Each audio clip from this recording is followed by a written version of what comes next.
আমার হালিম ভাই মধু বন্টন করতেছে।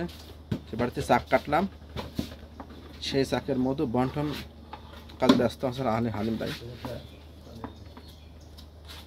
স্থান খালিশপুর, কাস্টম অফিস, সোনালী ব্যাংক রোড।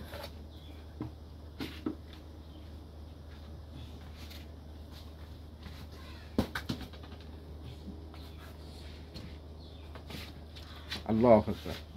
তো আমি এভাবে খাঁটি মধু সংগ্রহ করি, তো লক্ষ্য করুন। এখন মধু ওয়াশ করা হলো, দিয়ে যাবেন। মধু ওয়াশ করা হলো, আর হালিম ভাই মধু ওয়াশ করতেছে। আল্লাহু আকবার।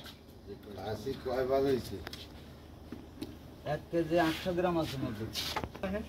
আল্লাহু আকবার। আরে বাবা আমি বেশি কম হইতে পারে। অবশ্যই খাঁটি মধুর জন্য যোগাযোগ করবেন। ব্যবস্থা নবীনগর মোড়, আলমদিনা নদী। আচ্ছা